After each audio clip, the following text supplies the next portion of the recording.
اس طرف رغبت ہونی چاہیے، شوق ہونا چاہیے، اور اس پر ہمیں یقین کامل ہونا چاہیے. اور اس کے علاوہ بہت سی اسی قسم کی آیات ہیں. تو خلاصہ اس بارے میں جو قرآن کی تعلیم ہے اس کا خلاصہ یوں بیان کیا جا سکتا ہے کہ ہمیں قرآن نے انفاق فی سبیل اللہ کی ترغیب دی ہے کہ بجائے اس کے کہ ہم اپنے ہاتھ کو روک کر رکھیں اور کنجوسی کا مظاہرہ کریں اور ہمارے ارد گرد لوگ مصائب میں اور پریشانیوں میں مبتلا رہیں اور ہم بے حسی کا مظاہرہ کریں، اس کی بجائے ہمیں یہ تلقین کی گئی ہے، یہ تعلیم دی گئی ہے کہ ہم زیادہ سے زیادہ ان کی مدد کریں اور اللہ کی راہ میں خرچ کریں. اس کے بڑے اجر و ثواب ہیں. اس لیے کہ اللہ کی راہ میں خرچ کرنے کی وجہ سے انسان کے دل میں یہ جو کنجوسی ہے اس چیز کا خاتمہ ہوتا ہے. اور یہ کنجوسی اور بخل یہ کوئی اچھی چیز نہیں ہے. اکثر و بیشتر انسان اس مرض میں مبتلا ہو جایا کرتا ہے، جیسا کہ قرآن کریم میں ارشاد ہے کہ وَأُحْضِرَتِ الْأَنفُسُ الشُّحَّ، کہ اکثر و بیشتر انسانوں کا یہ حال ہے کہ ان کے دلوں میں کنجوسی کا مادہ پیدا ہو جاتا ہے، حالانکہ اس سے بچنا چاہیے. اور فرمایا کہ وَإِنَّهُ لِحُبِّ الْخَيْرِ لَشَدِيدٌ، کہ انسان خیر یعنی مال و دولت کو بہت زیادہ پسند کرتا ہے. تو یہ چیزیں ایسی ہیں کہ جو انسان کے دل میں اگر کنجوسی آ جاتی ہے تو پھر حقیقت یہ ہے کہ یہ جو حب مال ہے یہ بہت ہی خطرناک چیز ہے. اور انسانی تاریخ، دنیا کی تاریخ میں جتنی بھی خون ریز جنگیں لڑی گئیں، انسانیت سوز جو فتنے اور فسادات برپا ہوئے، ان کی بنیادی وجہ یہی تھی حب جاہ یا حب مال. اور وہ شخص جس کے دل میں یہ بخل ہے، کنجوسی ہے، پیسے کی محبت ہے، حرص اور طمع اور ہوس زر ہے، تو اب یہ شخص ایسا ہے کہ پیسہ ہی اس کا معبود ہے، پیسہ ہی اس کا مقصود ہے. اب وہ حلال و حرام کی تمیز کو فراموش کر کے اب وہ کچھ بھی کر سکتا ہے. وہ اشیاء خورد و نوش میں ملاوٹ کرے گا، وہ مکر و فریب، دغا بازی، حیلہ، خیانت، جھوٹ وغیرہ وغیرہ، رشوت ستانی، ہر ناجائز ہتھ کنڈا اختیار کرے گا. اور دنیا کے چند حقیر سکوں کی خاطر، 2 پیسے کے معمولی فائدے کی خاطر اگر ضرورت پیش آئے گی تو وہ کسی انسان کا خون بہانے سے بھی نہیں دریغ کرے گا. وہ کسی کا خون بہائے گا، کسی کی عزت کو پامال کرے گا، اپنا ضمیر، اپنا دین، اپنا ایمان، اپنا وطن، اپنی عزت و آبرو، ہر چیز کو نیلام کرنے کے لیے وہ تیار رہے گا محض 2 پیسوں کی خاطر. تو یقیناً ایسا انسان تو معاشرے کے لیے بہت ہی خطرناک انسان ہے. تو ہمیں یہ بتایا گیا ہے کہ یہ پیسہ جو ہے یہ فضیلت کا معیار نہیں ہے.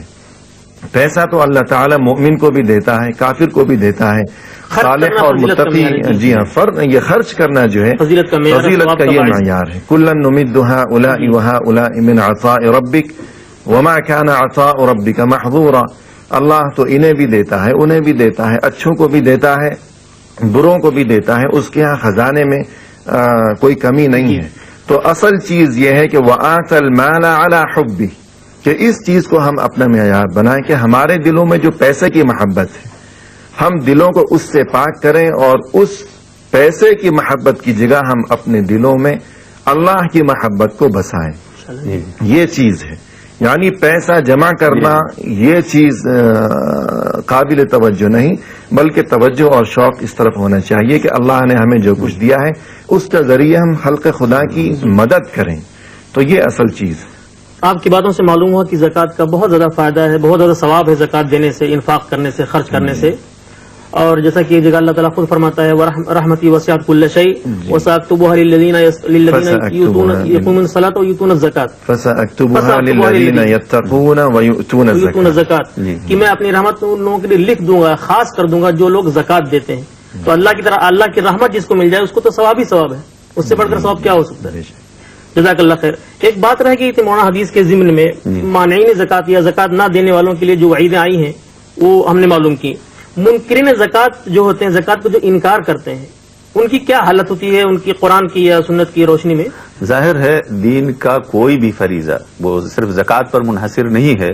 وہ چاہے نماز ہو، چاہے زکوٰۃ ہو، چاہے حج ہو، ارکان خمسن سے کسی بھی، اگر ایک انسان اس کو نہیں کرتا ہے تو یہ ایک دوسرا مسئلہ ہے. نہیں اس پر عمل کرتا ہے سستی، کاہلی یا دوسری بنیادوں پر، یہ دوسرا مسئلہ ہے.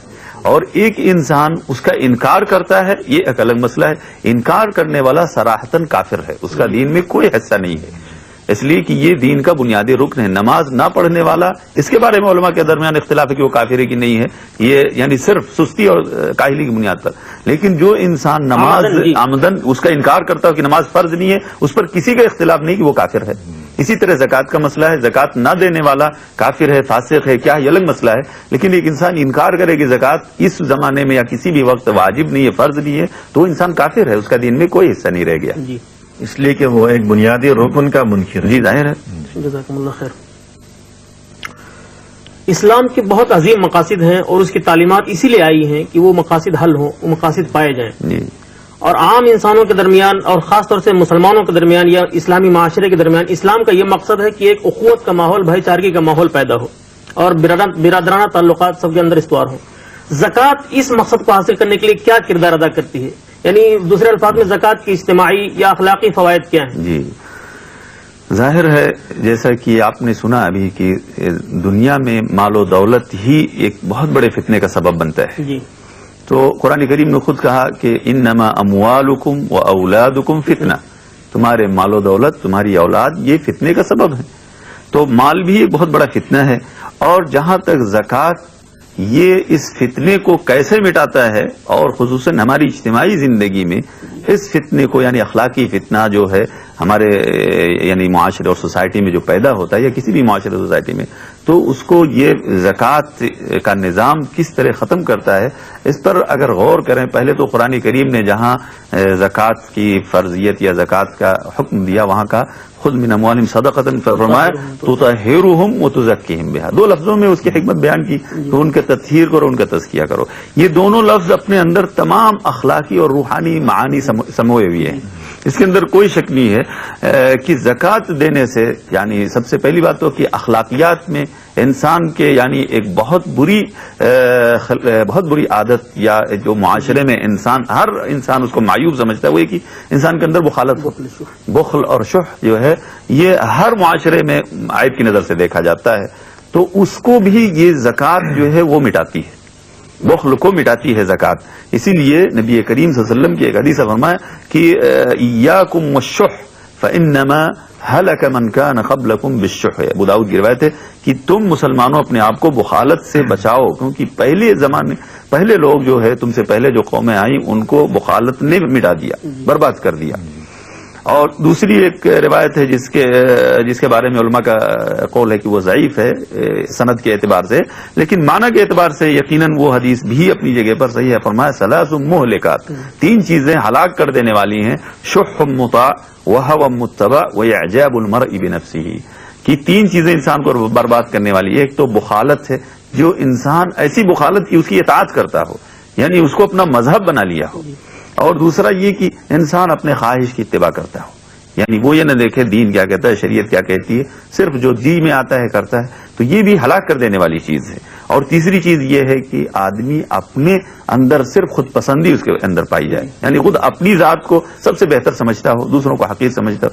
یہ تینوں چیزیں یقیناً جو ہے مہلکات میں سے. تو بہرحال ہمارا موضوع گفتگو کہ بخل، یعنی زکوٰۃ بخل کا ازالہ کرتی ہے اور انسان کے اندر سخاوت، کرم اور بخشش اور عطا اور بذل اور انفاق کی قوت اس کے اندر یا صفت پیدا کرتی ہے. اور یہ انسان کے یعنی اندر یا انسان کی شخصیت کے اندر نکھار پیدا کرتی ہے اور اس کی مقبولیت معاشرے اور سوسائٹی میں بڑھتی ہے. دنیا آج بھی حاتم طائی کو اسی لیے یاد کرتی ہے کہ وہ سخی تھا. تو اسی طرح سے دنیا میں تاریخ میں بہت سارے لوگوں کے اندر یہ صفت جو پائی گئی سخاوت کی، کرم کی، اس کی بنیاد پر یہ جو ہے دنیا ان کو احترام کی نظر سے دیکھتی ہے اور ان کا نام ان کا تاریخ میں زندہ ہے. تو اسی زکوٰۃ بھی ایک طرح سے کرم اور سخاوت پر آمادہ کرتی ہے، اخلاق عالیہ کو ابھارتی ہے، پیدا کرتی ہے. اس سلسلے میں اور بہت ساری باتیں ہیں، لیکن آج کا وقت انشاءاللہ موضوع بہت طویل ہے اور ذاتی اخلاق کے علاوہ اجتماعی اخلاق، اجتماعی ثمرات اس کی جو اس پر ہم انشاءاللہ گفتگو کریں گے. چونکہ آج کی ملاقات کا وقت اب قریب الختم ہے اور موضوع پہ بھی بہت سی باتیں باقی ہیں. انشاءاللہ اس سلسلے میں ہم دوبارہ اکٹھا ہوں گے اور اس موضوع پر مزید باتیں کریں گے. والسلام علیکم ورحمۃ اللہ وبرکاتہ.